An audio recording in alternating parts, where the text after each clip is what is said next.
Assalamualaikum warahmatullahi wabarakatuh. Waalaikumsalam warahmatullahi wabarakatuh. Alhamdulillahirabbil alamin. Salatu wassalamu ala nuril dunya waddin wa ala alihi washabbihi ajmain. Allahumma shalli ala sayyidina Muhammad wa ala ali sayyidina Muhammad. Sadaqallahu.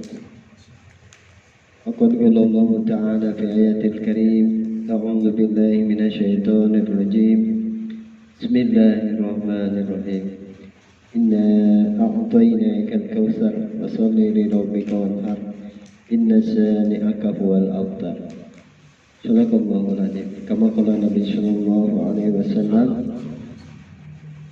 إنما أعمل بالنيات صدق الله العظيم وصدق رسوله الكريم ونحن ذلك من الشاكرين والشاهدين منا الشاكرين والحمد لله رب العالمين.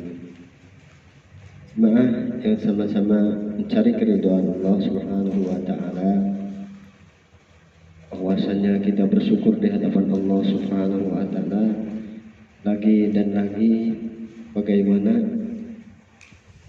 kita dalam Allah ciptakan suasana dan keadaan senang, keadaan susah, keadaan apapun yang Allah ciptakan, maka kita harus patut mensyukurinya di dalam Allah yang berikan kepada kita sesuai apa yang diberikan oleh Allah Subhanahu wa taala yang telah kita pergunakan di dalam waktu hidup kita yang sementara ini.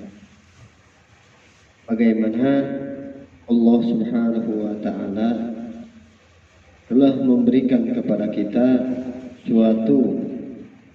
sesuatu yang telah Allah Subhanahu wa taala sesuai Allah Subhanahu wa taala perintahkan.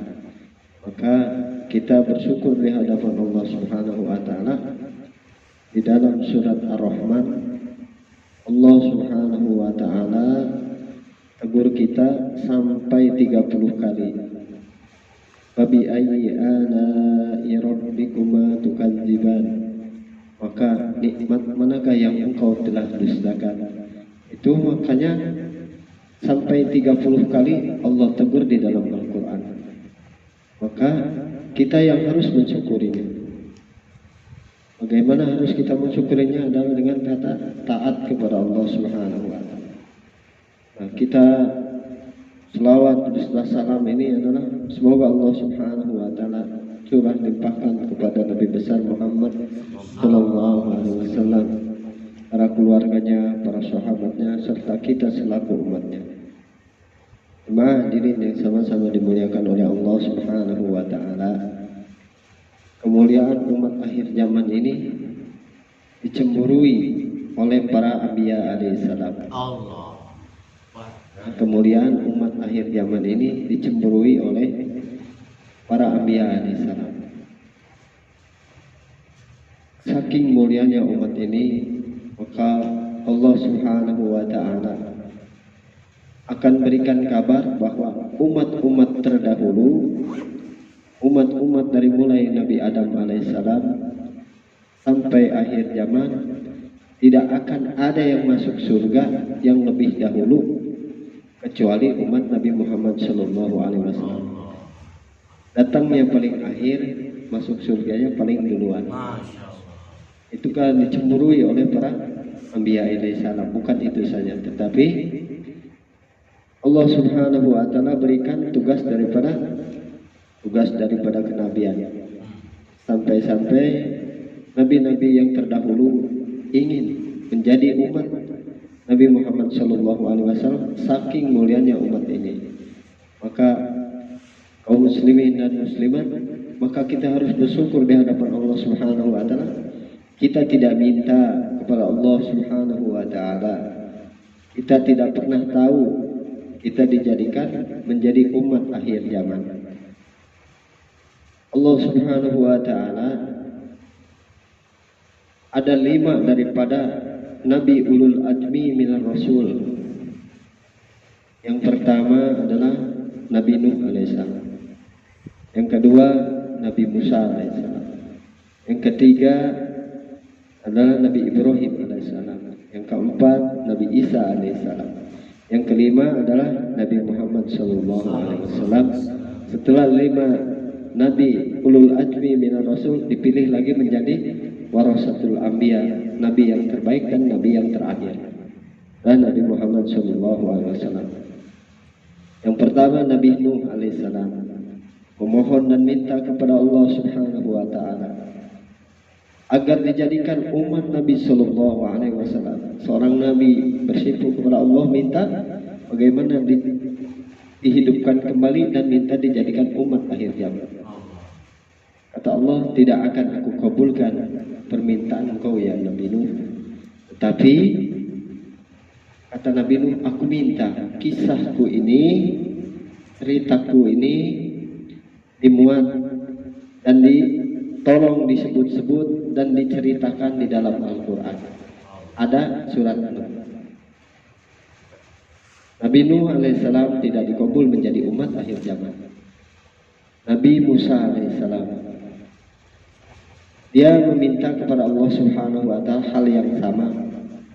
Tapi Nabi Musa pun ditolak untuk menjadi umat akhir zaman. Tetapi Nabi Musa alaihissalam minta kepada Allah Subhanahu wa taala agar kisah-kisahnya ini, kehidupannya ini dimuat di dalam cerita-cerita, bagaimana dimuat di akhir ceritanya ini dari awal sampai akhir di dalam kisah daripada yang telah ada, bagaimana dihidupkan kembali, bagaimana supaya mereka ini, Nabi Musa alaihissalam ini disebutkan dan diceritakan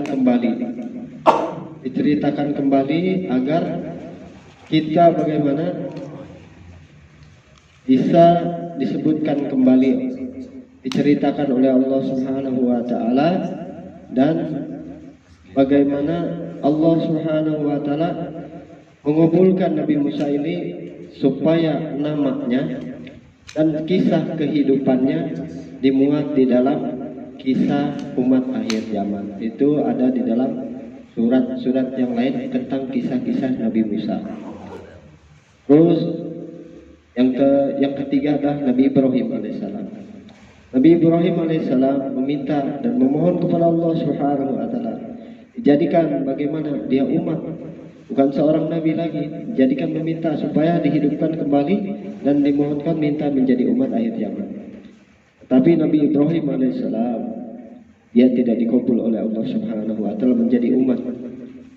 Tapi Nabi Ibrahim alaihissalam minta, nah ini beda yang Nabi Nuh, Nabi Musa minta kisahnya saja dimuat di dalam cerita.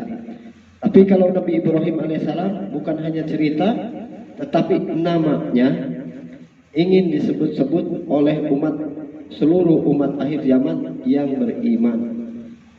Adalah ada di dalam salawat kepada Nabi dan salawat kepada Nabi Ibrahim alaihissalam. Allahumma sholli ala sayyidina Muhammad wa ala ali sayyidina Muhammad kama shallaita ala sayyidina Ibrahim wa barik ala sayyidina Ibrahim. Nama Nabi Ibrahim dikabul, disebut-sebut oleh umat akhir zaman. Nah, Nabi Ibrahim alaihissalam bagaimana dia minta seluruh keturunannya ini dijadikan para anbiya. Ada termasuk Nabi Muhammad sallallahu alaihi wasallam. Maka setelah itu yang keempat adalah Nabi Isa. Nah, Nabi Isa ini nanti akan turun kembali untuk meluruskan daripada umat yang sesat saat dia dikejar-kejar oleh orang-orang musyrikin, dikejar oleh orang-orang yang menduskan daripada Allah Subhanahu wa taala, maka diganti oleh Allah, Nabi Isa-nya diangkat, ada seorang orang yang bukan muslim. Nah, ditangkaplah oleh mereka, dijadikan salib. Nah, nanti Nabi Isa dia akan dikembalikan menjadi umat akhir zaman, bukan seorang nabi. Nabi Isa nanti akan meluruskan daripada umat ini. Entah kapan turunnya kita tidak tahu. Ya. Nabi Nabi Isa ini untuk meluruskan umat-umat yang Nasrani tadi. Maka setelah itu saking mulianya umat akhir zaman ini, maka diutuslah seorang Nabi Muhammad SAW. Maka dikatakan Allah Subhanahu wa Ta'ala Rabbun Nas, Rabbnya seluruh manusia. Nabi Muhammad adalah diutus oleh Allah Subhanahu wa Ta'ala ke dunia ini adalah kafatan linnas, diutus untuk seluruh manusia. Nah, kalau kita diutus adalah ukhrijat linnas, untuk manusia, untuk seluruh daripada saudara-saudara kita. Nah, itu dikatakan oleh Allah Subhanahu wa Ta'ala, kuntum khairu ummatin ukhrijat linnas ta'muruna bil ma'ruf wa tanhauna 'anil munkar. Kalian adalah umat yang terbaik, ya? Umat yang terbaik di kalangan umat-umat terdahulu, dan orang yang datang kepada manusia ukhrijat linnas ta'muruna bil ma'ruf wa tanhauna 'anil munkar. Dia bagaimana dia mencegah daripada kemungkaran dan mendatangkan yang ma'ruf. Maka itulah saking mulianya umat akhir zaman. Bagaimana kisah-kisah Nabi para Anbiya alaihissalam ini, dia merengek-rengek dan minta bagaimana dijadikan ini umat. Maka nah sekarang kita alhamdulillah syukur kepada Allah Subhanahu wa Ta'ala bahwasanya kita tidak minta kepada Allah, tidak pernah tahu, tapi Allah jadikan ini umat yang terbaik. Sama-sama dimuliakan oleh Allah Subhanahu wa Ta'ala, bahwasannya kehidupan kita yang sementara ini Allah Subhanahu wa Ta'ala jadikan kenikmatan dan kesempatan untuk bagaimana kita mensyukuri daripada nikmat Allah Subhanahu wa Ta'ala. Nikmat Allah Subhanahu wa Ta'ala, setelah kita diberikan bagaimana umat yang terbaik, bagaimana Allah Subhanahu wa Ta'ala perintahkan oleh Allah Subhanahu wa Ta'ala adalah untuk membuat suatu golongan, suatu kaum yang bagaimana mendatangi daripada membuat amal ma'ruf nahi munkar. Di dalam surat Yasin ada kisah bagaimana seorang daripada umat Nabi Isa alaihissalam dulu berdua orang, bagaimana dia mendatangi orang-orang dan menjumpai daripada orang-orang. Dan setelah itu Habibun Najjar. Nah, Habibun Najjar ini dia seorang orang katakan bukan Islam. Habibun Najjar ini sedang duduk. Datanglah tergesa-gesa dua orang di atas utusan-utusan ini datang mendatangi kaum. Dia mengajak taat pada Allah Subhanahu wa Ta'ala, tetapi dia mendapatkan ujian dan cobaan. Nah, Habibun Najjar sedang duduk, maka dia datang. Setelah itu Habibun Najjar membantu daripada mereka, jadilah dia 3 orang. Maka setelah Habibun Najjar, singkat cerita, Habibun Najjar ini yang 2 ini bagaimana tidak akan mendapat pujiannya oleh Allah Subhanahu wa Ta'ala, dia tidak hidup, maka kayak kita diusir, mendapat cobaan, diuji oleh Allah Subhanahu wa Ta'ala, dicaci dan dimaki, dan bagaimana dia dipukul. Habibun Najjar ini adalah seorang Nasrani, hanya menunjukkan saja kepada arah kesanalah jalannya. Ya, sampai menikah. Di dalam surat Yasin dikatakan ila dukhulil jannah. Walaupun dia tidak beribadah, dia belum pernah melaksanakan daripada amal-amal soleh, tetapi dia menolong orang-orang yang tergesa-gesa, terburu-buru, utusan-utusan daripada Allah, dia menunjuk dan mengikutinya saja, maka Allah jadikan ila dukhulil jannah, maka dia akan dimasukkan dengan surganya Allah Subhanahu wa Ta'ala. Maka kisah Habibun Najjar ini ada di dalam surat Yasin. Maka Allah Subhanahu wa Ta'ala kisahkan seorang istilahnya seorang Nasrani atau seorang mu'alaf, dia belum pernah mengucapkan syahadat, tapi dia menolong menolong orang supaya membantu orang, bagaimana dia menolong utusan-utusan daripada utusan-utusan itu untuk mengajak taat kepada perintah Allah Subhanahu wa taala. Dia membantu dia dan dia meninggal, maka Allah masukkan dengan surga dengan rahmatnya Allah Subhanahu wa taala ini dengan qiladul jannah, dia masuk surga. Maka jemaah hadirin yang sama-sama dimuliakan oleh Allah Subhanahu wa taala, kisah daripada para anbiya alaihissalam, kisah-kisah daripada seorang mu'alaf atau seorang non-muslim menjadi ahli surga, itulah kisah Habibun Najjar di dalam surat Yasin. Nah, maka kita alhamdulillah, kita orang tua, bapak ibu kita muslim, maka kita perjuangkan daripada kemusliman kita yang diberikan oleh Allah Subhanahu wa taala. Maka kalian adalah umat yang terbaik untuk diperumpukan dengan manusia-manusia. Ukhrijat linnas, bagaimana untuk ketemu manusia dan mengajak kepada mereka, mencegah yang perbuatan-perbuatan yang keji, yang mengajak pula nahi dan munkar, membuat yang ma'ruf, mengajak kebaikan. Allah Subhanahu wa taala, wa ta'awanu bil birri wat taqwa, tolong menolonglah kalian di dalam ketaatan kepada Allah Subhanahu wa taala. Tolong menolonglah di dalam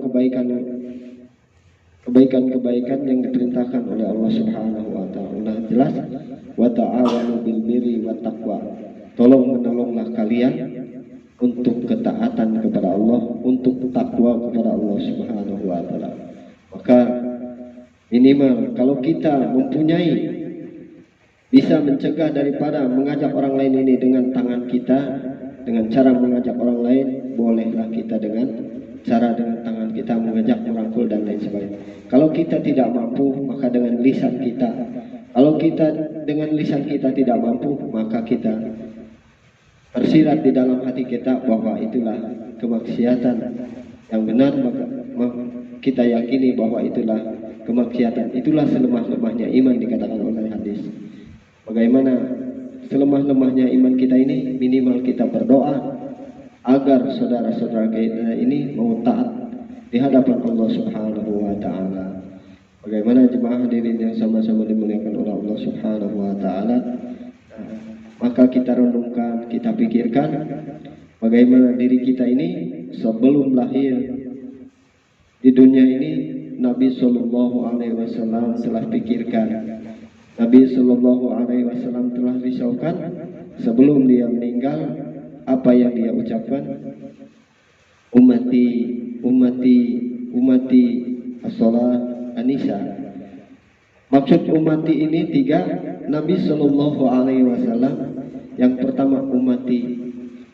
Nabi Sallallahu Alaihi Wasallam ada memikirkan kita sebelum kita lahir, bagaimana bayi yang akan terakhir nanti lahir, dia membawa iman dan amal soleh secara sempurna, jangan sampai dia mati tidak membawa daripada iman.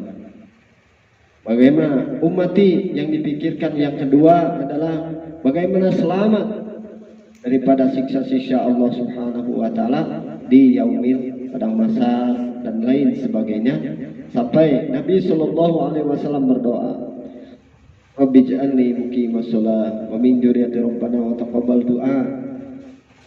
Ya Allah, berikanlah keluarga-keluarga kami doa bagaimana dia untuk mendirikan sholat, berdoa, dan yang terakhir Rabbi firli wali walidayya walil mu'minina yauma yakumul hisab. Nabi Shallallahu Alaihi Wasallam akan berdiri, akan ada memberikan syafaatnya di yaumil hisab. Mana itu umatnya? Sampai 3 kali, dan akan nanti yang paling penting adalah Nabi Shallallahu Alaihi Wasallam, dia akan mengenali daripada umatnya. Umati yang ketiga ini, apa yang dipikirkan Nabi Shallallahu Alaihi Wasallam supaya umatnya ini dia mau menyambung daripada kerjanya Nabi Shallallahu Alaihi Wasallam, dan sampai dipikirkan sampai ke yaumil kiamat. Bagaimana selamat daripada azabnya Allah Subhanahu wa taala. Dia selamat daripada titian daripada yaumul hisab, timbangan hisab, nanti Nabi Shallallahu Alaihi Wasallam akan berada di situ. Bagaimana dia? Nabi Shallallahu Alaihi Wasallam akan mengetahui daripada umatnya ini, manakah orang yang taat pada perintah Allah, manakah orang yang taat kepada perintah nabinya. Wa atiullaha wa atiur rasul. Taatlah kalian kepada Allah dan ikutlah cara nabinya. Jemaah hadirin yang sama-sama dimuliakan oleh Allah Subhanahu wa taala. Mungkin bagaimana kalau kita tidak sesuai apa yang diperintahkan oleh Allah Subhanahu wa taala, tidak sesuai apa yang diperintahkan oleh nabinya, maka kita takut kepada Allah Subhanahu wa taala. Ibadah-ibadah kita, perbuatan-perbuatan yang kita laksanakan takut tertolak di hadapan Allah Subhanahu wa taala. Maka jemaah hadirin yang sama-sama dimuliakan oleh Allah Subhanahu wa taala, kalimat takwa itu ada 3 daripada hurufnya.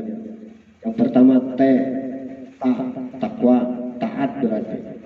Yang kedua takwa, K, dan waw, waroin. Yang pertama adalah takwa, itu adalah taat. Seluruh ketaatan yang diperintahkan oleh Allah Subhanahu wa taala mencakupi daripada apa yang dilarangnya. Apa yang dilarangnya antara yang hak dengan yang batil tidak boleh disatukan. Maka kita pun harus taat apa yang diperintahkan oleh nabinya. Taatnya, ini adalah taat, taatan kepada Allah Subhanahu wa taala. Yang kedua adalah qanaah. Ya, qanaah, menerima apa adanya daripada Allah Subhanahu wa taala sesuai dengan rukun iman yang 6. Daripada dia menerima daripada takdir, qada dan qadarnya daripada Allah Subhanahu wa taala, menerima apa yang ada di hadapan yang diberikan oleh Allah Subhanahu wa taala. Wow, waroin adalah bagaimana dia merendahkan diri kepada Allah Subhanahu wa taala di dalam ketaatan kepada Allah Subhanahu wa taala, merasa dirinya ini hina di hadapan Allah Subhanahu wa taala, maka ketaatan dan ketakwaan kita ini akan mudah daripada kita jaga kehati-hatian di dalam beribadah kepada Allah Subhanahu wa taala, di dalam melaksanakan beribadah kepada Allah Subhanahu wa taala. Kita jaga apa yang kita jaga. Yang pertama, apa yang akan kita kerjakan kita jaga. Makanan yang masuk kita jaga, minuman yang masuk ke dalam mulut kita, perut kita jaga. Jaga daripada kehalalannya, jaga daripada cara mendapatkannya, jaga daripada semuanya daripada dengan tata cara yang sesuai dengan diperintahkan oleh Allah Subhanahu wa taala. Yang hak tetap hak, yang batil tetap batil, tidak boleh satukan, campur adukan. Maka kita beribadah kepada Allah Subhanahu wa taala, setelah kita beriman kepada Allah Subhanahu wa taala yang betul, maka kita harus pelihara. Yang susah adalah memeliharanya. Bagaimana minuman yang cara dengan yang halal, yang dimakan dengan cara yang halal, cara mendapatkannya pun cara dengan yang halal. Nah, maka jemaah hadirin yang sama-sama dimuliakan oleh Allah Subhanahu wa taala, bahwa kalau kita tidak hati-hati, maka sifat taat dan ketakwaan kita ini harus kita islahkan diri kita kembali, kita pelajari kembali. Maka kita beribadah kepada Allah Subhanahu wa taala harus berhati-hati. Maka itulah bagaimana sifat waro. Banyak kisah-kisahnya di dalam Al-Qur'an, banyak kisah-kisahnya di dalam hadis para alim ulama itu dan para sahabat ini. Dia asbab makanan pun akan berhati-hati. Jangankan yang haram, jangankan yang riba, yang subhat pun mereka tidak mau. Maka jemaah diri yang sama-sama dimuliakan Allah Subhanahu wa taala, berpengaruh apabila ada makanan atau segumpal daging atau minuman yang bersatu dengan tubuh kita, maka apabila didapatkan dengan cara tidak benar, maka ibadah dan lainnya ini akan ditolak, doanya akan menggantung selama 40, ada yang mengatakan 40 hari, ada yang mengatakan 40 daripada 40 40 bulan, ada yang mengatakan daripada 40 tahun. Tergantung daripada doa-doa kita ini diterima, tidak diterima oleh Allah Subhanahu wa taala. Kalau ada makanan-makanan atau cara-cara kita beribadah tidak sesuai atau tidak benar di hadapan Allah Subhanahu wa taala. Jemaah yang sama-sama dimuliakan oleh Allah Subhanahu wa taala, maka setelah kita beriman di hadapan Allah, kita melaksanakan beramal soleh dengan cara berhati-hati, maka kita jaga daripada keikhlasan yang ada pada diri kita. Dan yang terakhir, bagaimana untuk menukar kesalahpahaman bahwa kehidupan kita ini di dunia hanya sementara dan di akhirat selama-lamanya. Nah, ada yang baik, ada yang benar, itu datangnya daripada Allah Subhanahu wa taala. Apabila ada yang kesalahan, yang kekurangan, itu datangnya daripada diri saya sendiri. Subhanallah wa bihamdihi, subhanakallah wa bihamdika, asyhadu an la ilaha illa anta, astaghfiruka wa atubu ilaik. Assalamualaikum warahmatullahi wabarakatuh.